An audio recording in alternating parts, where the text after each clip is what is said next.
በስመ አብ ወወልድ ወመንፈስ ቅዱስ አሐዱ አምላክ። በስመ አብ ወወልድ ወመንፈስ ቅዱስ አሐዱ አምላክ። በስመ አብ ወወልድ ወመንፈስ ቅዱስ አሐዱ አምላክ።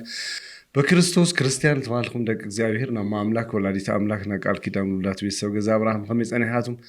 አሜን ሎ ለባህሪ እግዚአብሔር አምላክና ስሙል ተመስገነ ይሁን። ለማዓንቲ ኣብ መጽሐፍ ቅዱስና ፈጺመ ልጸልኦ ሎ እግዚአብሔር ፈጺመ ልጸልኦ ሎ እግዚአብሔር እንዳውም ካፍቶም አመንቲ ፈጽመም ክፍለዩ ክጠፍኦሎም ተውሂሉ ተነገረሎም ጠንቆልት ጉዳይና ነው ወገለም አንተና ስላቱም መሰረት ገርናና ነው ወገለም አንተ هو قطعم أوري زداقم معرف 18 قطر 10 እንዲ ዘሎ ጠቂስዎም ዘሎ ጠንቆልት ጥራይ ዘይኹን ጠንቆልቲ መተተኛታት ማለት አጋንንት ልስሑ ማለት እዩ ሟርተኛታት ማለት ዝጥንቁሉ ኳኸፍትና ጸውዑ ለብሉ እዚኦም ኣብ ቅድሚ እግዚአብሔር ተጸየፉ እዮም ይብል በሐፈሻ ሕዚ ናይ ህዝብ ጥያቄ እንዲዩ መስተፋቅር ገለ መስተስራይ ገለ ልባል ሰርሑ ሰባት ለሎም ጸገም እዩ ብዙሕ ሰብ ታይ መስተስራይ ቤተክርስቲያን ናይ ፍቀዲ መስተፋቅር ክገብረል ይውልና ብዙሕ ሰባት ሆሙታት ይልውሉለውና ናብ ዙርያ ብዙሕ ህዝቢና ብእውነቱ ህዝበይ ብለይ ምፍላጡ ተዋሂሎም ተጠቀሰ ህዝቢ ብለይ ምፍላጥ መዓት ጸገም ከም ለምጽለሱ አምላኹ ከም ለቀየረ አምላኹ ቀይሩ እዩ ነገራችን ላይ እዚኦም ሐምለለው ኮይኖም አካባቢናሲ ከዝለለ በተደጋጋሚ በቲክቶክ በኤአይ ላ ተሰርሐ ይመጽለው እዩ ዝሱ አይዚ ትሪ ወለኩም ደዝ ፈውዝ ለሃቁ አነ እየ ምናም ሉሉ በኤአይ ለስሩህ ይበዝሕለው እዩ እዚ አኾነ ተብይሉ እና ቤተክርስቲያን ጸላቲ ቤተክርስቲያን ከምዙ እያ መጽሐፍ ቅዱሳዊት የሆነቲ ልምማል ና ጠንቆልት መስፋፋትያ ጠንቆልት ተቀቢላ ያ ልምማል በኤአይ በተደጋጋሚ አእምሮ ሰብ ላሰርሑ ለታ ቤተክርስቲያን ጸሊት ክፍጠር ይገብርለው የሞ መመናን ትጥንቃውን ያቆም አንህና በተለምዶ ደፋትር ላ ተባለ ስለልጽዋዩ ደፍተራ ጠንቋል የሆነ ደፍተራ ማለት ሊቅ ማለት እዩ ካውዚ ተላዕና ምእመናን ቤተሰብ ገዛ አብርሃም እዚ ፈሊኹም ክትኸዱ ምንታን ዛ ዘመን እዚ አስተውዕልዎ እንዲሉ ቅዱስ ጳውሎስ ዘመን እዚ አስተውዕልናሉ ፈሊኾነይሎም ካብ ቤተክርስቲያን ካብ ካህናት ካብ መስቀል ካብ አዴና ቅድስት ድንግል ማርያም ካብ ቅዱሳን ፈልዮም ዳሓር አንሕና ና ምግባር ደኻም ኳና ይፈልጥ እዩ ሰይጣን ብሃሙ ካብ እምነት ክንረሓቅ ልገብረሎ ጻሪ እሞ በኤአይ በተደጋጋሚ ይስራሕሎ ሪዮየ ለዚ በዛኹም መመናን ተጠንቀቁ ይሁን ስለለ ሟርት ጥንቆላ ታይሉ ንሪዮ هو حز تعيف تيك توك للخيو نسرح مخفتي جنزب ندلي سب لسرحت انقلا له قال نزدلي ويودن زدلي مستفاقر يولو مستوار ملبهالو مستوار مالت امونغو خلت حوات بيتسب صدو مستوار لبهالو قالو مستفاقر خعبو تصراري امونغو حدا سب كيدلي امرو ادنزيزخا بمنفس مليخا ናይ ባዕልኻ ንምግባር ንግዚኡ ክድቅሰሉ ድዝሙት ዲ እንተስ ሓዳር ክሳኡ ልኸደሉ እዩ ስለዚ ብዙሓት ሕዝብቲ ናይ ቲክቶክ ኮነ ኣብዚ ናይ መዓት ሶሻል ሚድያ በተለይ ኣውሮፓ ለሎ ሕዚ እዩ ዝስማዕ ኣሎ ኣውሮፓ ሰበይቲ ከምፀልካ ንኾነ ለቸግሮም መንፈስ ተሃልዩ መከላኸሊ ክገብረልካ ይብልዎም ኣብ ሳውዲ ከባቢ ከዓ ስራሕ ተሌልካ ሰሪሕካ ብባሕሪ ክትሻገር ተለካ ሕማቕ ይገጥመካ ወተሎ ሰሪሕካ ቅርሺ ረኺብካ ዓድኻ ትመጽልል ስለዚ ገሊኦም ስራሕ ንምርካብ ገሊኦም نمحلوي سب كيتقعني بلل እግዚአብሔር حلون نخيولس سب كيتقعني لهم لحلولو قاليهم نسب مقدي لغورلو مصحف قدس تقصلو نريامينا ስለዚህ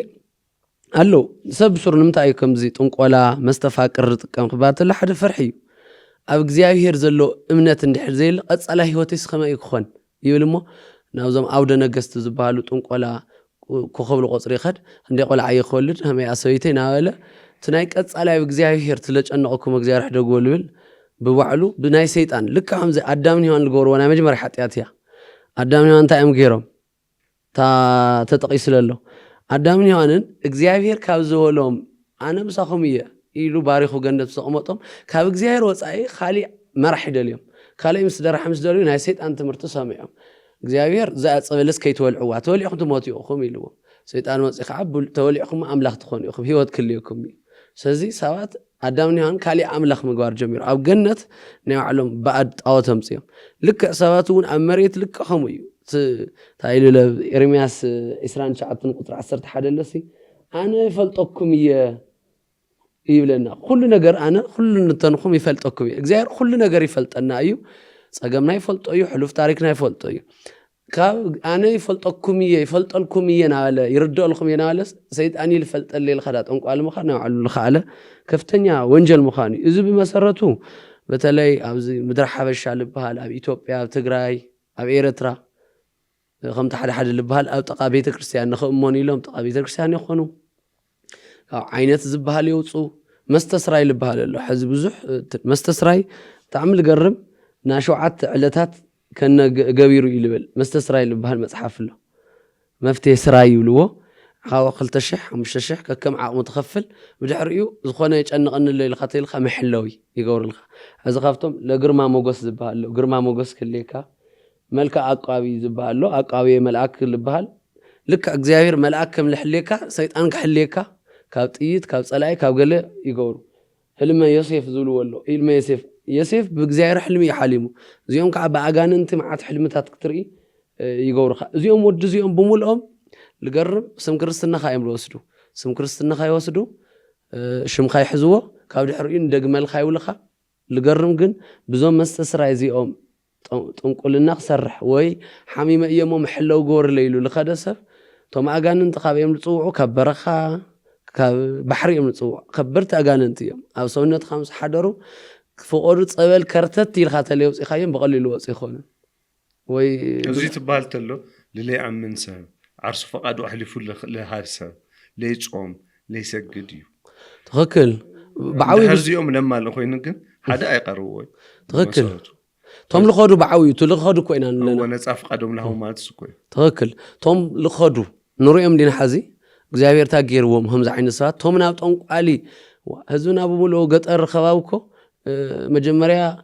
ንሽተይ ጸበል ክሙክር ሎ ገሊኡ ጠንካራ ኣማን ኣሎ ኣነ ናይ ቦታቴ ኣምላኽ እግዚአብሔር ተሃለኹ ተጣዓኹ ናብ ጸበለይ ልብል ናብ ቁርባነይ ልብል ሰብ ኣሎ ብውልቅ ከዓ ኣብ መንደር ከይተረፈ ገለሕም እንተይሉ ዋዳው ዝዳ ፈላጥለይ ተወስድዎ ተባሂሉ ኣጋንንቲ ተጻዒኖም ናመፁ ቶም ቆልዑ ብንእሽተዮም ሃናት ሒምዎም ናሃለ ሆስፒታል ኳ ከይወሰዱ ኣጋንንቲ ተመሊኦም ናኸዱ ህይወቶም ሙሉ ዳሓረ የውድቆም ፍቆዱ ጸበል ከርተት ልብላ ደቂ ኣንስትዮ ኣሎ በዚሕኒ ሓዳር ለይመስመማይ ሓዳ የስማዕ ምዕካይ ብጥንቆላ ሰብ ብናቤት ሰብ ካዚ ብዙሕ ግዜ ቆልዑ ተንከራቲቶም ሓዳሮም ከይሰምር ኮይኑኒዮ ብወለዶም ናዳ ጠንቋሊ ምኻድ እዩ ይኸዱሞ የዋርስዎም ሰይጣን ድሓር ኣይሰድ ኣይለቀካይ እስካብ መጨረሻ ካኩሉ ና ብዙሓት ሰባት ዋላ ብቁርባን ተመርዒኦም ኣትዮምሲ እቲ ክሻገርየ ኣይትሻገሪ ብዙጋዶም እንደገና ኩልሻ ሓዳሮም ሳንካላ ኣቴል ርብሾም ዶ ብዝወድዚና ትማ ማሕረሰብ ክጥንቀቕ ኣሎ ኩል ግዜ ሰይጣን ፍክክሩ ምስመን ተተዊድ ምስ እግዚአብሔር ሃምዚ ዝፎኻኽር እግዚአብሔር አምላኽ እዩ ሰይጣን አምላኽ ክባል ይደሊ እግዚአብሔር ካህናት ነው እዚለ ካህናት ጣዖት ነው እግዚአብሔር ታወት ነው እዚ ጣዖት ነው ሃም ፍክክር ነው ቅዱሳን ነቢያት ነው እግዚአብሔር እዚለ ሐሰብት ነቢያት ነው ልክ ሃምዚ ራይ ዘና ጥንቆላ ልባህላ ሁሉን ራየን ሞገስ ክዋሃበካ አብርሃም ላ ቀድም እግዚአብሔር ታይግነይ ሞገስ አግነይ هذي زنا እግዚአብሔር ወሲዱ ናሰይጣንየን እንከን ሰይጣን ናሰይጣን ባል ይውሊ ሩቁ እዩ ለዚህ ካቤላ ወሰደ ናየ ከብል ይደሊ ከእግዚአብሔር ለዚህ ዘን ቃላት በሙሉን ረየን ከመጽሐፍ ቅዱስ ልተወሰደ እና ጥንቃቄ ይድልዩ ያመነ ማለት መጽሐፍ ቅዱስ ብሉይ ኪዳን አለ ሙሴ በትር አርዮ ሙሴ አርዮ ብርት ሒዙ ናይ ነት ከተማ ግብጽ ነበረት አምራት ገብርተሎ ናይ ግብጽ ጠንቆልት መጽ ይብልሞ ከምኡ ሰርሑ ይብል አምሲሎም ሰርሑ ግን ናይ ሙሴ በትሪ ንኹለንቶም ናይ ጠንቆልት በትሪ ሓጠተን ይብል ንምንታይ ናብ ምስሳል ዓቕሚ ይሰርሕ እዩ አሎ ደቂ ታዩ ኣብ ናይ ደቂ ህልቃና ዲዮም ዝበሃሉ ደቂ አስቄዋ ልባሃሉ ግብረ ሐዋርያት ምዕራፍ 10 ሻንተ ደቂ አስቄዋ ልባሃሉ ሕዝሳቶም ጳውሎስ አጋንንት ዘሎ መውጻ ይብል ቅዱስ ጳውሎስ ሐዋርያ እዩ ጻድቅ እዩ አጋንንት በኢየሱስ ክርስቶስ ስም በመድኃኔ ዓለም ስም በአብ ወልድ ወመንፈስ ቅዱስ ስም ይለውጽዎም ይብል ሳቶም ቃታይ ከምዚ ማርት መስሉ ከምዚ ስም ጠልዒልኻስ ናጋንንት ስም ሕዚ ኣብ እስራኤል ተፈለጡ እዮም ቡኤል ዘቤል ልባሃሉ ናጋንንት ሓለቃና ጸውዑ ክንደ ጋንንት እዮም ዝሰርሑ ዓይነት ካፍቲ ቤተ ክርስቲያን ልወጹ معاچم لغلق لسرحون تولد لبكلو تهزب قعا እግዚአብሔር ብለይ ምፍላጡ ፈቆዱ ዳ ጠንቋል ለኸደሉ ዘመን ይነር ጎይታ ቀድመ ምጾ ጎይታውን ከመጽተሎ እንዴት ዋላሽም ጎይታ ተአምራት በዓል ገብርተሎ ብጋኔ እንደኾይኑ ብጋኔ እንደይውጽ ለኾን ማዕተ ጋንንት ይለው አቶም አያሹ ጋኔን ምስ ጋኔን ተሓዊር ይልሰርሕ أنا نأجزير منفس للني إنه تمجان أنت لو صام الله سخاتهم جن تزلمرهم ونعجاني نسترى رحهم مسيلكم يلوم أو نجروا ميون بخمسي أمان قد الخد منفس قدس القام هو تملو بلوش يلوم جن حزت أي بعويو أظن إنه قد داي دك أسكي واتا أمجرهم قدس باولس أجانن توص أي بالمو همز قوم ناي أجانن تي سم مسيلوم سلازم بيسوع كريستوس سم أو تعيلهم أو تداولس تعيلهم أنا باولس سمي فطية أنا يسوعون أملاخي مخان فلتية صم تعوتي خميلو حز تعمالتي نتنا أجانن تسرارح حزي دك أسكوا دك كهنات نيرام يلبل مالت نمتى كهنات مخان بقلت سيجورن جن كافتهم أجانن تصوعتي كافتهم متى تنياتات خون خليه قال يوم قوموا يوم ما بيتك كريستيان وش يحلفوا جزي مهارو كابد حرقنا جزان وعلم طقمهم نوصهم لحلفوا يوم ما صحفت تقيس مزحت يوم أجاننتي فيت نفيت رخيوم أنا نأخذ نفسي هي اللخو ترى مريت جنزب سلطان هوني أفسماي ناتخ أي لوم تمحلو الكيدان لا أتو يوم مزحت يوم تنقلت إنه يلش أنقم ملاس جن إجزاير نمهارينا نتوم تنقلتون خميلهم كده يخلو تاريخ الله أفسن كسرنا باسليس تاريخ تقصيه أتوم دات أنقال خيركم مستوارسكم أجاننتي ندقكم نوعالكم نجازكم محلوي نسرح مخفتي نسبكيت كعني لكم قال العصركم قال اختتقعي لكم قال لسرحكم ساعات أخذكم وانت مرتئيو كتملسوا من تاني نبلنا مستوار لبهاله مستفاكر لبهاله القرن مستوار مالت صلوا جزال أتو مالتي أفتم حد ساعات سموم نابلو أجاننتي أتو تجزا ينخس نمت عيل النخس تتهايلو سويل خايخون خانت النخس سويل خايخون خانت بأس طنقوا علي سلاليكا سويل خايت عبدن أنا إحنا بتزلنا منفس حياة اللي خنس سويل بدقي لنا أي طنقوا علي يحمن نمت عيل يحمني إجزاير كمل لا قد الحلوة لنا أيو نجزاهرنا أمنينا ولا مسدكا ما بهارينا مسدكا ما حطياتنا حزون تجاني قلنا إجزاهر الود أمبرنا طنقوا علي ودقن سلازي تنفس ملعك سل الحلوة إجزاير سل الحلوة سويلهم بدقي لهم أي حمومن كم تلخون كلنا طعيم جورنا نفقد طنقالتي نخلنا عودنا نيرم نمت عيل أيام قال يوم لحمل له قال يوم بقلتي منفسها هيوت مسك زهر ركب يقولهم أملاخ من قد يلهم كأوت جانين قحلي رخم تطنقوا على مسك خعودهم قرواي خنا أملاخ قرواي يكونني هيوتهم صلت زبالي لين قربان البال بيت كريستيان سونتهم صبلنا خي يفلط قال يوم هم زي قال يوم خان فتنا جانين الموت ساعات له زين ولتلنا قال يوم منفسها ساعات له قنتم أجاننتي بوشتهم ليخونس بدق خوينهم هو خوهم نورتهم يخسروهم مكينا يجاج إلهم نورتهم حتى دياولس وش تخيعات تشكيري هم دس ولا خيقات أنا مخنياتو نايت صلوتنا منفس ساعتي جن كم إيوب بدق يربشهم بدق سأزو كل جانين للتحسب أجزاهر سلالي ولو سلالي فلت مالتي إخواني مخنيات تنقيقنا إنا نبلو إيوب أجاننتي أواجعو نامدرو دا أواجعو نورا بأول نفاس وسدن أكاد سلن بحودين يلون دياولسي بزسر أسري قوان تلك أسأل طريق أكاد سيلوان دياولس أو جزء دكو خوفي لون هالو نا إيوب دكو خوفي لون هالو بأوتار بقوم أو جزء دكي سون هالو نت عنده واقعه نت بنفاس واقعه تجزء خم الفرس جير تام دكو خم القتل جير وامي إذا دياولس يبيلو إيوب صادق سوي شو كان مسانا الوادرس سخالي جن من تاي بجاني انت فتينو امناتو كمسكرلو امناتو سيطان زوز الناس امناتو خحدو ايه እግዚአብሔር ያምን ይሉ ነበር ጭንቅተ ይሉ ነው አየመጽዩ ዳጠን ቃል خመጽዩ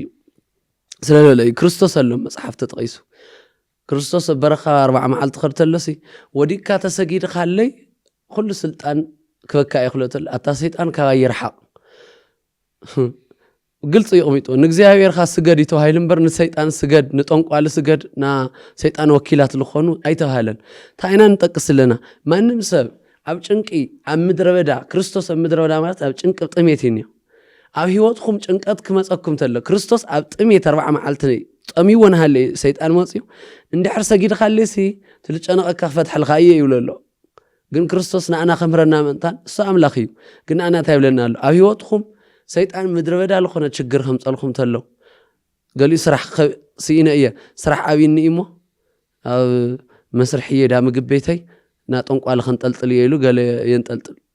ገሊዩ እከለ ስራሕ ይስኸደልሎ እሞ ስርሑና ይወዳኺም ናባየ ከም ልመጽኽ ገብር ይብል ሰብሎ ግን ጎይታ ምድረበዳ ልመስል ጭንቅ እኳ ተሃለኹም ሰይጣን ስገደለይ ሞ ከበካ እየተወለኩም ለኾነ ጥቕማ ጥቕሚ ክትሓዊእኹም ሞ ክትሓዊእኻ ሓሚምካ ኢኻና ክትሓዊእኻ ሞ ስገደለይ ጥራይ ተልካ ካይሰግደሉ ንኣምላኽ ጥራይ ስገድ ተባሂሉ እዩ ትርጉሙ ሓዲሱ ካብ እግዚአብሔር ምፍላይ እዎ ገሃነም ከዚ ሞት ተባሂሉ ሳልሳይ ሞት ተባሂሉ ዝጥየቅ ዝፅዋዕ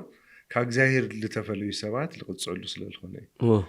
ልካ ሓምኡ ዳጠንቋል ዝኸደ ሰብ ልሞተ ኢሉ መጽሓፍ ቅዱስ ኣብ ትንቢተ ኢሳይያስ ምዕራፍ 8 ቁፅሪ 19 ተጠቂስዎ እዩ እዞም ሕያዋን እዚኦምስ ላሙታን ከይዶም ክጥይቁ ዶ ይግባእ ይብል እግዚአብሔር ሕያዋን ደወሎም ምስ እግዚአብሔር ለለዉ ኣምልኮ እግዚአብሔር ዝፍጽሙ እዮም ላብ ጠንቋሊ ላብ መናፍስት ላብ ሟርት ላብ ስራይ ገለ ዝኸዱ ግን እንታይ ኢልዎም ሙታን ኢልዎም ሙታነ ህሊና ማለት እዩ ምክንያቱም እግዚአብሔር ዝበሃል ኣምላክ በህሊኖኦም ፈልዮም ክፈልጡ ላተገበአ ልኡክ ክሓትዎ ሞ ካብኡ መልሲ ክጥይቁ ላተገበአ ካብኡ ሞገስ ከግንዩ ላተገበአ ለይረብሕ ፍጡር ጠይቆም ዙ ነገር እዚ ክረኽቦ ስለዝፃዕሩ ሙታን ተባሂሎም ብትክክል ህዝብና ሓዙ ንሪኦ ኢና ቀረባ ግዜ ዝናብ ከቢድና ኢሎም ናብ ኣብሮሮም ንፅልዩ ሰባት ነይሮም ዝናብ ዘንዩ ዶ ይዘነብን ንሪኦ ኣለና ኢና እቲ ህዝቡን ብዓቕሙ ኣደዳ ጥንቁልና ናትና ናብ ቤተክርስትያን መዋቅር እውን ኣብ ፀገም ኣብ ፈተና ኣብ ቅድሚያ ናይ ኣምላኽ ስራሕ ለየለ ዓዲ እውን ንሪኦ ኣለና ኢና ብሓፂሩ እቲ ትውልዲ ኣብ ህኮት ክህልት ኣሎ ንኣብሮሮም ንፅልእ ኢና ናበሉ ቀረባ ግዜ ስሩለን በብዚ ብኣዋና ከባቢ እኒኦ ስሙ ንምጥቃስ ይፈልጥዎ ስለዝኾኑ ሌለይ ምጥቃስ ፍልይ ዝበለ ፍጥረት ዘለዎ እኒኦ ሓቂ ኣብ ሰውነትካ ዝተፈለየ ነገር ትረአ ተሎሲ እዚ እዩ ዝናብ ዝኽልክል ኢሎም ካብ ንኡ ፈልዮም ልድብርዩ ከባቢ እኒኦ ኣብ መቐለ ከባቢ የለካ ኣሎ ልድብርዩ እኒኦ ኣብዚ ድማ እንዳው ስለዝኸበደኒ እዚ ርእይዎ እስከ ዓንዲ እዚ ወሪድና ኢና እኒና ሓመይ ቢሉ ብእግዚአብሔር ዝተፈጠረ ሰብሲ ዝናብ ክልክል እዩ ኢልካ ልሞት ትምነ የሉ ብጣዕሚ ሕዚ እስከ ዓንዲ እዚ ዝወረደ እንድሕር ሓሳብ ሃሊና ኮይኑ ዳጠንቋል ምኻ ድማ ኣይገርሚ ማለት ብጣዕሚ ሕዚ ዝናብ ከልኪልና ኢሎምስ ኣብሮሮም ዝበሃል ጋኔን ንኡ እግዚኦ ናበሉ በጊዕ ድዩ ደርሆ ኣረቂ ናፍሰሱ ርኢና ኣብ ሓደ ሓደ ቦታ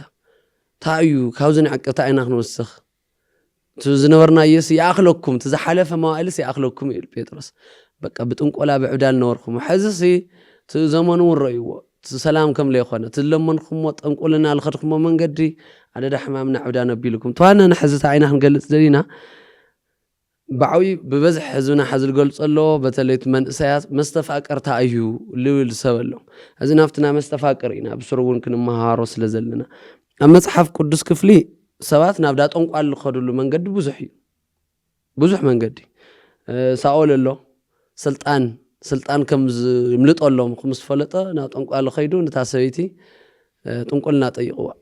ግን ሳሙኤል መፅኡ ካብ እግዚአብሔር ንዕቅብ ንጥንቁልና ተኣሚንካ ኢኻ እሞ ስልጣንካ ክፈርስ እዩ ክትሪኦ ካብ ቅድሚ ዓይንኻ ኢልዎ ኣብ ዘመን ነቢይ ኤልያስ ከዓ ሓደ ንጉስ ሓመመ ይብል ሞ ምስ ሓመመታ ኸይዱስ ንወታደራት ልኢኹስ ሓሚመ እየኒኹም ሞ ናብቱ ጠንቋል ኸይድኩም ክላዓል ድየ ክሓዊ ድየስ ኣይሓውን ንገሩሎ ኢልዎም ኤልያስ መንገዲ ፀኒሕዎም ነቶም ወታደራት ናይኹም ተኸለኹም ኣይ ንጉስ ሓሚሙሲ ክላዓል ድየ ክሓዊ ድየስ ክመውት ድየስ ጠይቁሎ ኢሉ ናበይ ናብ ጠንቋሊ ኣብ እስራኤል ዓዲ እግዚአብሔር ተሳኢኑስ ናብ ጠንቋል ትኸልኻ እግዚአብሔር ለለዎ ዓዲ ኮያ ትግራይ ተሓበሻ ዓዲ ኤርትራም ካሊእ ንምንታይ ክሳሕዝ ጠንቋሊ ይኸድለ ሰብ እግዚኦ ኢሉ ዝናብ ዝነበረሉ ወለድና ዝናብ ኣብለይብሉ እግዚኦ ኢሉ ዝናብ ዝነበረሉ ዓዲ ኣምላኽ ዝሰምዕ ሃመልካ ስትኻ ናብ ጠንቋልና ናብ ገለ ፈላጢ ጠንቋሊት ደፍተራ ናብ ንምንታይ ትኸልኻ እምበኣር ስምዑ ኢልዎም ኣነ ክነግሮ እግዚአብሔር መልእኽቲ ልኢኽኒ ኣሎ እውነት ይብለካ ኣለኹ ካብታ መደቀሲ ኢኻ ይትለዓልን በቃ ካብታ መደቀሲ ኢኻ ይትለዓልን ክትመውት ኢኻ ናብቲ ጠንቋሊ ኸድኩም ኣይኸልኩም እግዚአብሔር ሞት ቆሪፅዋ ኢልዎ ነይሮም እዚኦም ንምንታይ እዮም እዚኦም ሓሚሞምስ ዳ ጠንቋሊ ኸደ እዚ ሓሚሞም ናብ እግዚአብሔር ናብ ቤተክርስትያን ናብ ቁርባን ናብ ጥምቀት ከይኸዱስ ናብ ጠንቋሊ ኸዱ እዮም ሓደ ስልጣን ደልዩ ሳኦል ናብ እንትን ልኸደ እዩ ገገሊኦም ከዓ ብዘርኦም ና ጥንቁልና ዘርኢ ናምለኹ ዝፀንሑ ከዓ ኣለዉ ከም ንባዓል ምናሴ ዘርኡ ደቁ ወዱ ለኣክል ኣብ መስዋዕቲ ገይሩ ኣብ ጥንቁልና ኣቦኳ ጻድቕ እንዲ ነይሩ ዝቅያስ የስ እሱ ግን ክጅምሮ ደልዩ ና ሞሎካውያን ና ከነኣናውያን ጠባይ ሒዙ ካብ ባዕሉ ጀሚሩ ዘርኡ ንኣጋንንቲ ክኮ እቅዱ ነይሩ ሙሉእ እስራኤል በላሽዎም በቃ ካብ ድሕሪኡ ዘሎ ትውልድስ ንሰይጣንስ ከም ሓደ ኣምላኽ ገይሮም ደቆም ክሳብ ዝስውኡ ክበፅሑ እግዚአብሔር ስርዓት መንግስቲ ፍሪስሉ ታገዝኡ ፈቲሕዋ ከመይ ከም ተፈትሐት ፍለጥ እያ ኣለዉ ካልኦት ደቂ ኣለዉ ኣብቲ ናይ ግብረ ሃዋርያት እውን ብጣዕሚ ዝገርም ኣብቲ ናይ መወዳእታ ኣብ ኤፌሶን ኣለዉ ነበሩ ምእመናን ኣብ ግብረ ሃዋርያት ምዕራፍ 19 ኣሎ ብዙሓት ጠንቆልቲ እውን መፅሓፍትን ዝገልፁ ይብል መፅሓፍትን ዝነበሮም ጠንቆልቲ ነይሮም ግን እሳቶም እግዚኣብሔር ይሃቦም ክርስትና ምስ ፈለጡ ቶም ጠንቆልቲ ባዕሎም እቲ ናይ ጥንቁልና መፅሓፍ ናሸጡ ናቃፀሉ ካብ ድሕሪ ናብ ክርስትና ተጠሚቆም ይብል ዝገርም ነገርስ በሻዓይቱ 50,000 ብጣዕሚ እዩ ብዙሕ ዋጋኦም እውን 50,000 ዝበፅሕ ነበረ ትክክል ኤልማስ ዝበሃል ከዓ ኣሎ ከዚ ድዞም ንታይና መልእክቲ ንሕልፍ ኣለና ኣቱም ኣብ ጥንቁልና ኮይንኩም ነፍስኩም ሓደ ጠንቋሊ ነፍሱ ትጭነቕ እያ ነፍስኩም ተጨኒቅኩም ለኣምላኽኩም ክትምለሱ ትደልዩ ኢለ ሃምዚ ኣባኻትኩም ለሉ ዕንቂ ወዲ ዕንቂ ይኹን መፅሓፍቲ ይኹን ኣቃፂልኩም ብፍፁም እምነት እንድሕር ተመሊስኩም ሓለዋ እግዚኣብሔር እኒአኩም እየ ከዚ ክንድቱስ ንሰይጣን እትፈርሕዎማ ለእግዚኣብሔር ትፈርሕዎ ኢለ ኣለኹ ፈሪሃ እግዚኣብሔር ክልየኩም ተሎ ግን ሰይጣን ባዕሉ ፍጡር ምዃኑ ትፈልጡ ኢኹም ምን معاكم حملون لذلك ግብረ ሃዋርያት እዚ ተጻሒፉትን ብወለት ትሪእዎ ተለኹም ግብረ ሃዋርያት ምዕራፍ 19 ቁጥሪ 19 መጽሐፍቶም አቃጺሎም እስካላው ክርስትና ልጥመቁ ንበጽሑሉ ዘመን ተጻሒፉ ለሎ ሎሙን ለለኹም ክትምለሱ ለሎ መልእክቲና መልእክቱ ጭክነ ቢልኻ ለእግዚአብሔር ከም መምላስ ይድል ሐዚ ጠንቆልት ክንብል ተለና ቶም ዋና ጠንቆልት ደፋተር ጥራይ መስለው አለው ኣብ ገዝኦም ለምልኹ ጨሌ ገለ ዝበሃለሎ ሰንበት ሰብ ቤተ ክርስቲያን ነኸደና አውለብሉ ለይቲ ድቃስ ለይውሎም ናጉሩዕ ለሓድሩ ወርሕ ደም ለፍስሱ አለው ቤተሰብ ንኻለ ይብል ነው ዓለም ግን ሕድሕዶም ደቆም በአጋንንት ስም ለተሕዝዎም ለልተወለዱ ቆልዑ በጋኔን ለሽከርክሮም ለብሉ በገጠራት መዓት እዩ ትገርም ኮ ቅድሚ ምጥማቆም በ4 መዓልትን 8 መዓልት ለቤተ ክርስቲያን ኸይዶም ሰይ ዳጠንቋል ልወስዱን እዩ ብጣዕሚ ሓዚ እዚኦም አለው ግን ታዩ ደቂቶም ኣብ ግብረ ሃዋርያ ለለው ጠንቆልቲ መጽሓፎም መሰቃጸሉ ጋኔን ጸፊዕዎም ሕዝታ አይፍርሓቶም ምስ ቋረጽኽዎ ትጋኔን ይፈልጦ የጨካን ስለሆነ ባዕሎም ዲዮም አትዮም ናፍቲ ጉድ ሓዚ ግን ጨካን ምዃኑ ይፈልጥዎ እዮም እንድሕር ቋሪጸዮ ሚስጥር ከውጸለ ኢሉ ቀትለን እዩ ለቋርጹሉ መንገዲ እያ ክፈልጥሉ ኣሎ ትክክል ብፍጹም እምነት ለእግዚአብሔር ተመጽኦም እግዚአብሔር ሓልዋኩም ብትክክል ድሌቱ ዓይነት ጨካን ይኹን አረብ ስር እስካ ለብስሩ ጨካን ስለለይኾነ ይኹን ለአና ለይጥፈናኩ ናግዚአብሔር ሓልዋ ስለለይ ይኽእል እዩ በቃ ሕፅር ለበለ ሰይጣን ኣይኽእል እዩ ምታይ ማለት እዩ ናግዚአብሔር ሓልዋ እዩ ለዓቢ እዩ ተረክክል ተንበርኪኹ ሓደ ሰብ ኣብኡ ጥንቆላ ዝነበረ ሰብ ገፀይ ከሕብጠኒ እዩ ክደፈአኒ መንገዲ ለይቲ ከንፈርፍረኒ እዩ ልብል ሰብ ትንብርኪ ከቢሉ ኣብና መድሃኒ ዓለም ስእሊ ኣብቲ ዝፈጠሮ ኣምላኽ ጎይታይ ስኻ ተሰቂልካ ኣድሕንካ እናሃለኻ ተመሊሰና ጥንቆልና ኸይደ ጎይታይ ነፍሰይ ንኣኻ ሂበያ ኣለኹ ናብሰይ ንኣኻ ምስ ተረከበት ዋላ ይቕተላ ኢሉ ቁርፅ ከብል ተሎ ኣምላኽ ክትምነብር ኢኻ ኣይትመውትን ይብለካ ሰይጣን እሱ ይኾነ ናይኻቱም ብሂወት ምንባር እምበር ሞትኩም ይደሊ ኢሉ ብትክክል ህዝቅኤል ምዕራፍ 18 ህዝቅያስ እውን በኸ ይብል ንጉስ ህዝቅያስ በኸ ካብ እግዚኣብሔር እንታይ ኢልዎ ኣይትመውትን ንሆ ክትነብር ኢኻ ኢልዎ ምክንያቱ ክመውት እየ ኢሉ ምክንያቱ ሓጢኣት ሰሪሑ ስለነበረ ሕዚ እንታይ ኢና ንገልፅ ኣለና ኣብዚ ጉዳይ እንታይ ኢና ንጠቅስ ኣለና እምነቶም ከጠንክሩ ቅድሚ ሕዚ እኳ ተቐይስና ነርና ኣብዚ ሓደ ጎጃም ገለ ከባቢ ጥንቁልና ተፈለጠ ሓደ ቦታ ጎንደራት ኣሎ ጠንቋሊ መፅዩ ኣፋጢጥዎም ተጠንቋሊ መፅዩ መዓት ነገር ኣፋጢጥዎም ምስ ሓደ ቀሺ ተዋኢሱ ሎማ ኣንቲ ብሂወት ሓዲርኩም ዕድለኛ ኢኹም ኢልዎም ሕዚ እሱ ለሚዱ እዩ ከምቲ እምነት ሰብ ስለልፈርሕ እዩ ምስ ጠንቋሊ ተዋኢሱ ቀትለኒ እዩ ስለልብል ከምታ እምነትካ እያ ትኾነካ ተፈሪሕካ ንኣምላኽ ከይድካ ተንበርኪካ ተወኺኻዮ ግን ፈጣሪ ንኣኻ ድየኻ እምነካስ ንሰይጣን እዩ ኣነ በኣካል ይፈልጥ እየ ብልኾነ ጨረታ እዮም ተባይሶ እና መተለይ ሰዓረ ጨረታ ሃምሳ ዓርኮ ግበረኒ ኢሉ እቲ ለለ ኣይገብሪ ኢሉ ድሓር እምባይ ብሂወትካ ትመፀካ እያ ትርኢኻ ደጊማ ከምዚኣ እንድሕል የገበርኮ ኢልዎ ፊት ለፊት ከይዱ ዳዊቱ ምድጋም ጀሚሩ ንስሓ ኣትዩ ስጋውዶም ተቐቢሉ ይኸው እስካ ሕዚ ምንም ይሆን ምንም እቶም ኣቦ ባዕሉ ከምኡ መሰፋጠጥ ኣሎም እግዚኣብሔር ኣብ ሰማይ ኣሎም እግዚኣብሔር ተልህል ኢኻ ስኸነ ኣይኸምኡ ተብለኒ ኢሎም ከይዶም ቤተክርስትያኖም ጸልዮም ኣቢሎም ሕዚ እሱ ቀጥታ ከይዱ ኣጋንንቲ ፀዊዑ ለይቲ ሙሉእ ምስ ኣበለ እቶም ኣጋንንቲ ናብቲ ገዛ ክኸዱ ተለዉ ሓፁር ትኸዩ ናይቲ ገዛ ናይቶም ኣቦ ናይቶም እምነት እግዚኣብሔር ዝነበሮም ናፀለዩ ስለነበሩ ኣይከኣሉ እቶም ኣጋንንቲ ተመሊሶም ነቲ ክቐትለካ እየ ልበለ እግዚኣብሔር መቸም ፈራዲ እዩ እግዚአብሔር ለፈጠራ ነፍስስ ሽንኳን ጠንቋልስ ናይቲ ጠንቋል ሓለቃ ጋኔን እውን ሰይብላል ፎቲና ራህሪልና ዲማ ጋንን ተሕዝ ገዲፎምና ነው ናርህ ራሄ ነገር ተልህልዮም አንሳካትን ይወዳው ብሱር ኣብ ፍጥረት ሙሉ ሰይጣን ለፍጥር ዳ ኾነ ካብ ፍጥረት ዘይላመድ ጨካን ልባል ፍጥረት አቦታት ብል ሰይጣን ጥራይ ምንም ኮይና ራሄ እንጥፍጣፍ ኢለ ሁሉ ይኩ ትክክል ና ንስሐና ምጥዓስ ና ሰናይ ነገር እንትርፍኹፉ ኢለ ሁሉ ማለት እንጥፍጣፍ ተትልዮም እግዚአብሔር ለመምሐሮ ትክክል ስለ እሱይናን ለና ሐዚ ርህራሄ ውሊ አንበሳ ጨካንዩ ካልኦት ማዓት አራዊት ሎ ግን ተላሙ ደም ካብ ገዛኻ ታዕቢ ካዮም ሰይጣን ግን ጨካንዩ ንምንታይ ዳ ይሞሶ ኢሉ ምሕርና ናምህርና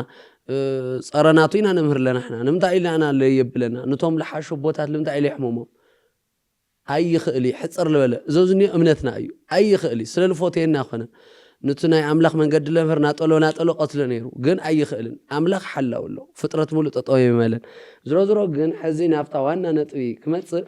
መስተፋቅር ልምልከት ጉዳይ ሕዚ ብዙሕ ይዝልዓል መስተፋቅር ማለት አንቶ ነገረካ ነይረ መስተዋር ልበሃል አጋንንት ለው አጋንንት ይስደዱ ሞ ኣብ ቤተሰብ ኣብ ሰብኣይን ሰበይትን ባእስ ልሰዱ አጋንንት ለው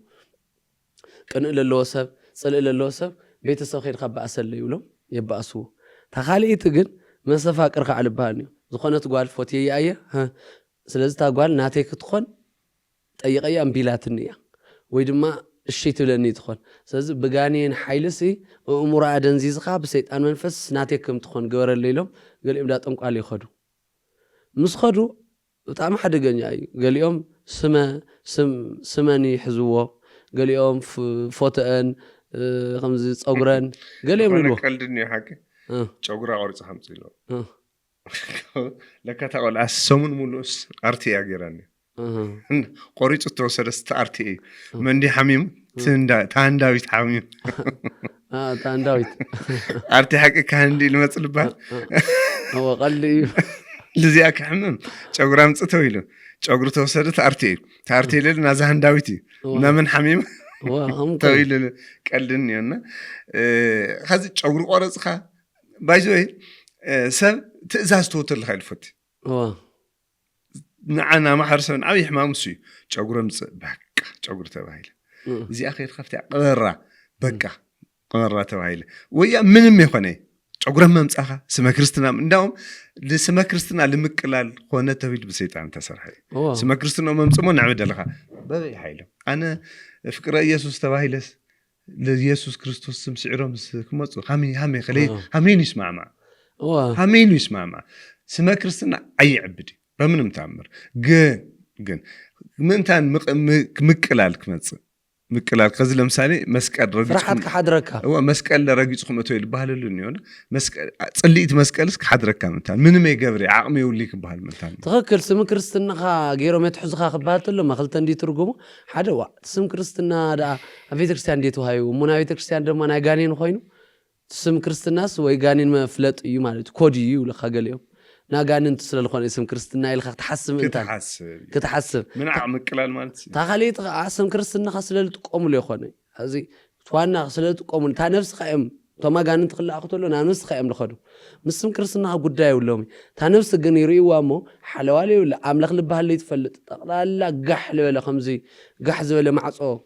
ከምዚ ገዛውቲ ኣሎ ገገሊኡ ሓድሽ ተሰርሐ ገዛውቲ ሲ ማዕፆ ለይብሉ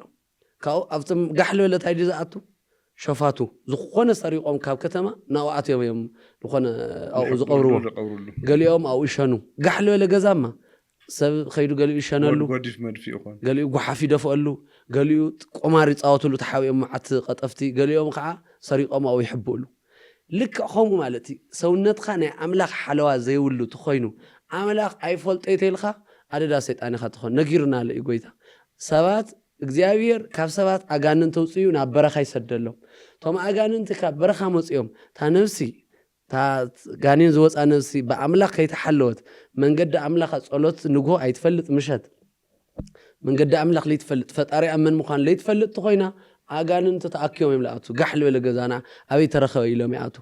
ህዝብና እግዚአብሔር እንድሕር ለይትፈልጥ ስኢልካ ንጋኔን የለይ ሰይጣን ልበሃል የለይ ንሕና ኸም ልበሃል ትምህርቲ ነምህር ንሕና قالوا حس سيطان يلي يخوني وقتها كنت نقول قبهم نا سيطان البال قن يلي تخكلي ناكزياري كله قال يوم منفس حيوت لي ولا ما سيطان البال يلي خلق يولخا سيطان البال ني ايو نحر መንገዲ ኣምላኽ ዓለም ወይ ምስ ኣምላኽ ኮይንካ ኢኻ ንሰይጣን ተሸንፎ ወይ ምስ ሰይጣን ኮይንካ ኢኻ ኣብዚ ዓለም እዚ ዓደዳ ዓለም መጻወቲ ትኾን ኣለዚያ ከም ዝገገሉ እዮም እግዚኣብሔር ለየለ ይበሉኒ ሰይጣን ለየለ እሞ ከም ደስ በለና ከምኡ ኣይከኣልን ንሪኦም ኮለና ከዚ ሓደ ሰዓት ተዓዚብካ ትኾን ስኖም ሓርጨምጨም ድልት ሪኻ ትኾን ብዙሕ ግዜ የጋጥም እዩና መብዛሕትኦም ወልፊ ኣለዎም እዮም ትወልፊ ደሎ ሳይንቲፊካሊ ክጽንዕ ይከኣል እዩ ሓርጨምጨም ለብሉ ሰባት ጽልዶ ተልኻም ኣይጽልይ ትጾምዶ ኣይጾሙ ህይወቶም ካብ እግዚአብሔር ዝረሓቐት እያ ወልፊ ኣለዎም እዮም እንዳው ቼክ ወር ወረጋግጾ እዚኣቶም ምን ኮይኖም ከዚ ኣይስኒ ልምቲ ሓርጨመ ኩሉ ይኽእሉ ዶ ኣቀዲሞም ለሰይጣን ሲሳይ ስለልኹን እዮም ለዚ ዚታት ላጠቃለልና ይንኽድሞ ሓዚ ኣብዚ ናይ መስተፋቅር ልገርምታ እዩ ሓደ ታሪክ ብጣዕሚ ልገርም ዘሎ ባስልዮስ ኣብ ቅዱስ ባስልዮስ ዘመን ኣብ ስንክሳር እውን ኣሎ ልገርም ሓደ ሰብ ኣይሲ ንሓንቲ ጓል ሃፍቲ በዓል ፀጋ ጓል ፎቲዋ ሓደ ገጽ ሃፍታሚያ ሓደ ገጽ ደልይዋ ምስ ደልያ እንታ እዩ ጋጢሞ ተጠይቀዮም ንቤተሰባ ኾነና እሺ ትብለንን ሓደ ሃፍታሚያ ካልኣይ እውን የተበሰለስታ ክገብር ኢሉስ ዳፍቱ ኣጋንንት ፀዋዒና ናብዞም ኣጋንንት ኸይዱ እሳ ከም ትፎቶኒ ርእሳ ስሒታ ብኣጋንንት ተመሊኣስ ንዓይ ከም ትፎቶኒ ገወር ይብሎ ጠንቋል ከዓታ ገይርዎ ኣክቹዋሊ ክሳሕ ዝልገብርዎ እዩ ኸይዱ ንኣጋንንት ስም ነጊሩ ጽሒፉ ኣብ መቃብር ኣብ ኣሕዛብ እግዚኣብሔር ኣብ ላይ ኣምን ዝተቀበረሉ ሬሳ ኸይድካ እዚ ደጋግሞ ኢልዎ ትንኣጋንንት ስም ኮይ ለይቲ ኣብቶም ኣሕዛብ እግዚኣብሔር ኣብ ላይ ኣምን ሬሳ ኸይድካ ደጋጊምካ ፀዋዕዮ ካብኡ መንፈስ ካብ በረኻ ካብ ባሕሪ እዮም ዝመፁቶም መናፍስቲ ካብኡ መፅዮም መጀመርያ ባኻ እዮም ዝሓድሩ መጀመርያ ንኣኻ እዮም ለብሉኻ ካብኡ እንታይ ይገብሩኻ ቀጥታ ኣባኻ ምሰበሉ ቀጥታ ናፍታ ነፍሲ እዮም ዝኸዱ ናፍታ ተደልያ ኣላ ኣብ ሂወታ ጠንካራ ተኾይና ኣይቆርዋን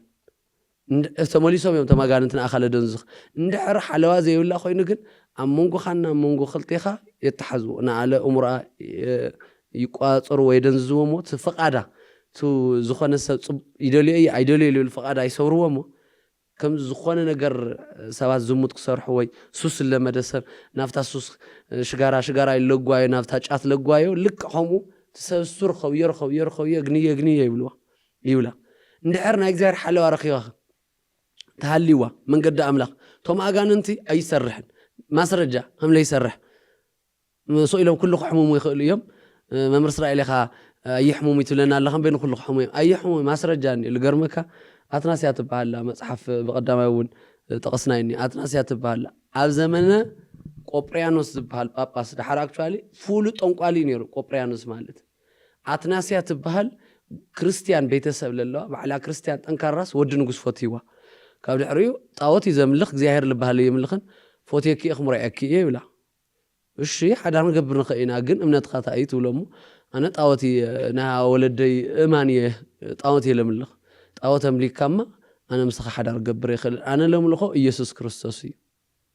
ኣነ ለምልኽ ስላሴ እዩ ኣምላኸይ ስላሴ ቅድስተ ስላሴ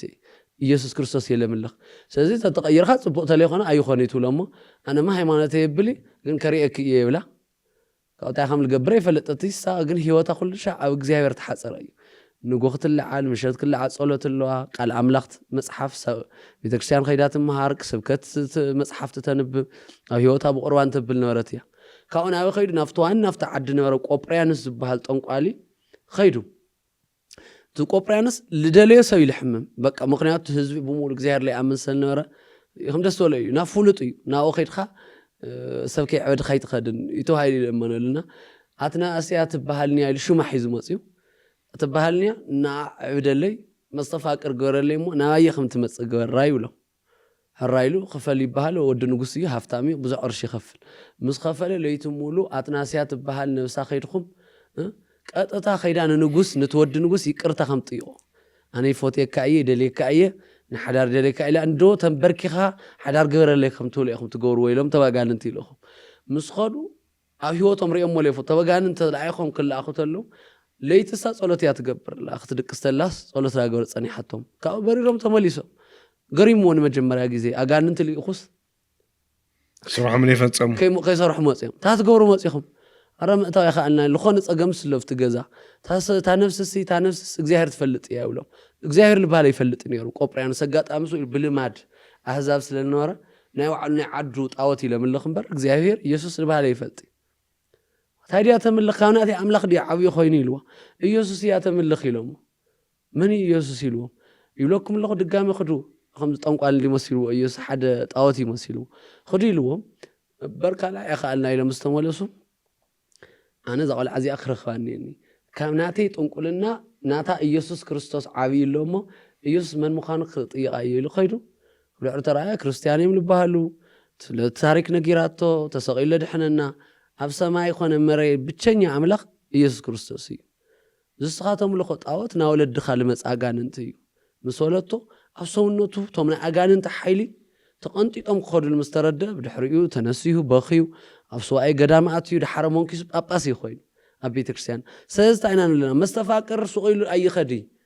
بيزا خندق نستيحاتنا ون مستفاكر جور اللي يلبس فرح النسي حدار جيرلو مس جورني فريحة كابل حريو كي جور اللي قال محلو جيرة إلى ندات قال الخدا كل بجاني التحزلو كي مسلوكم ولا صادق يتخنوا حزت عينا نتنقل لنا وسيلك كم مريرين حزخنا قرت لنا خم أتناسيا صادق بقى قطر اللي تتصوم نورت صادق إيخنا لنا ولا صادق أي نخون تنبركيخنا حتياتنا نخون نجزاوي أنا أخيل من حليف قايت هنينا تبخينا تلمينا يو كاب حزي حلو في وطنا ولا الخون يخون كاب حزي بس أملاق من قدنا تيلنا تو بتنقال الفرح سبلا بتنقال التحزن توم أو تنقلنا نورسون نعملاق تنبركيخو تدياولوس حيل يولو دو كويو هزعت ناس ياكو لتو حيال بخفاءات حيال تهالو قبرص قيرات هزي تغلقيلاتو طرح يقنيكو لو كاسنا مدحانو مخنيات خويناي غريمو وقع سلازي كرسنا هم يجو لازي تعيلة دل مجمراتو إيمانو لا أمن كله يكالو كرسنا هارال توقسو وسكو هانا زاقانين زي وصعنا يلو نا أمنتكم مناس بتغكل لازي أمنت عزنا فتعرينا آميننا نا مقبار دخا ولا نكون صبغي مالته يخون جن بمقبارنا ولا سنفات نكون حدا معلتي ملاك نكونينا بجزير حيل وانو جن آمينكم لافتو عملاقنا جزيابي هير مسيحهم أنا لا أقايل بتغكل عجانت من ما يقبلني تيلكم من ما يقبل بتغكل أنا هم تقاللو بسرو نايزوم حزينا باسليس زلقلنا يا تاريخ هميلا تودي عطو موتون كلنا تنور سوات نقول لكم مفتاح يخناجر ناو جزيرنا الملوس صادات أنقال المالوس نقول لهم مفتاح يخناجر نقول لهم كنت عينت مكرا خمس قط مامي لقر مكات عنتو ذوق أرضنا يناي باسليوس نتا سويتي نتا قوانستي تخمر عيلو نابت أنقال الخد أف زمنه قدوس باسليوس زمن تفتح ما قداي نافتادات أنقال مسخدة تتأنقالي نعجانت اسم هيو أما قبرت أو عيلو أجانت تصوعه نوعلو أجانت بيلو نتاقوانستي تجانت سديد الله يا أملاقي نورتن أو تفلت خانا لناينا هفتا مخان عدنا هفتا مخان ومريت لف سماي لنورك المسلكة جزير لبالي فلطوي من قد أملاقي اللي قرباني اللي صبق فينو مقبي صبق انجراي والعوق قربان زبهال جزيلن سنبت بيتكرسيان اللي خونه وكالي مزناني يسر له تنقلوا بعدد أغاني لودكم عدد بودا ولي عوام دوغل اللي بحطات أنسم anyway good حزت عينا نتقص لنا أبزيها قطتات أغان تصوي مسبلة تاقل عن ستيتي أبغزا أديمة بك مزيوخم يا تمرعيني إلا نتو غانين لسرح الله قلعة مزيوخم تمرعين تلاقي تمرعيخم مويت يركب اللي خطب التقل عويو ومرأبا غانين تموليو بدحريو تامهن قبري لهم يمرعيوه مسا مرعيوه سا متشب سب لي لبمي ناصن حقن لبي ما قال نقرب بيتكريستيان نخرت له اي خديلو لك قال كيدان اتي بيتكريستيان بحال كيتخد اغاننت مسخالو يوم مجمر انا اخا الى حدره كان تقول ايخون خنطري نصا يلخون المسلم الصوم انا اغانين حديرومس الصوم الحمد لله ينورو نو مجمر واخاي ينغورم بيتكريستيان كيتخدو صبل كيتخدو بيتكريستيان قربان كيتقبل يوم لبحال مستغانين كبوخنياتو قربان يا املاك حيليو كتمغانن تشكيم خيل الله خبارو ايام سلازي تايغا إلهم كيتخد ناول وسنور بيتكريستيان نخد خند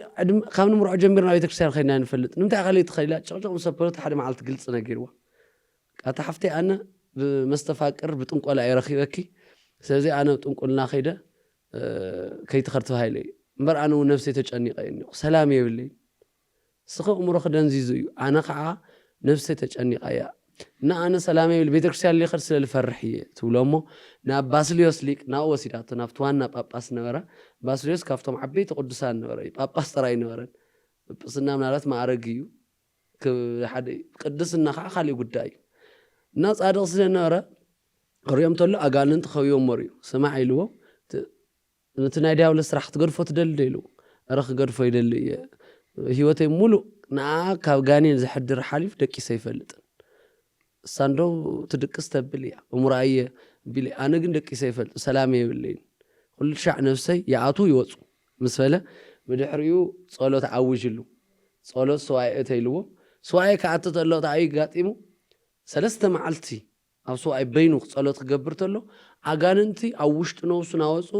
ዝቃል ኪዳን ምሳና ልገበርካዮ ውዕሊ ከመይልካ ትስሩ ዘይሎም ከጨንቁኒ ኢሉ በበርሳሳይ መዓልቲ ማዓፂ መፂ ባስልዮስ ሃታ ኾን ኸይልዎ ነፍሰይ የጨኒቆማ ምሳኻ ኸይና ለኣትኻ ቃል ኪዳን ክትገድፈሉ ኸ ተምልጠና ኩ ኢኻ ኢሎምኒ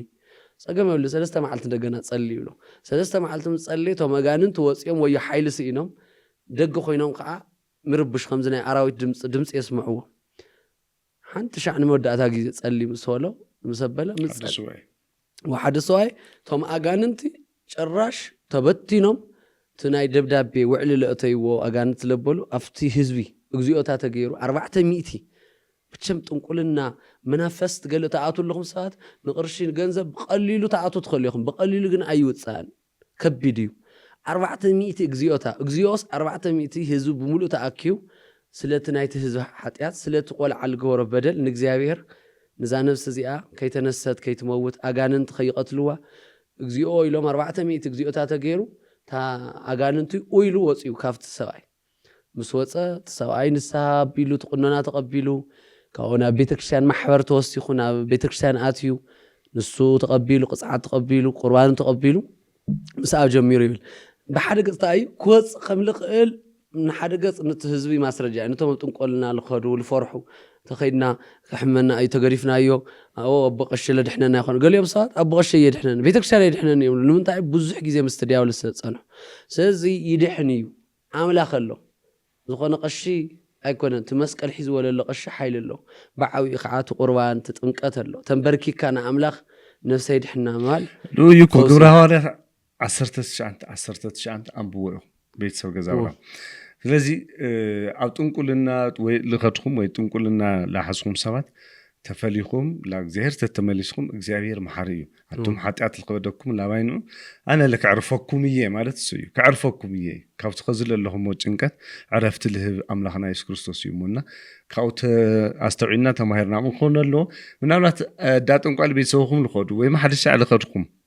ኣሕዋት ሓታሊኹምን ተመሊስኩም ድሕሪ ኸዚ ዳግም ልለይ መኸድ ቃልኣትኹም ክትምለሱ ይግባእ እዩ ብንስሓ ካብኡ ግን ዛ ነፍሲ እዚኣ ተፈልያ ትጥፋእ ኢሉ ለመጽሓፍ ቅዱስ ላበይ ልኸደት ዳጥንቋል ቅዱስና ካብኡ ይሰውረና ስለነበረና ሰዓት እግዚአብሔር ኣምላኽና ልተመስገነ ይኹን ወስብሐት ለእግዚአብሔር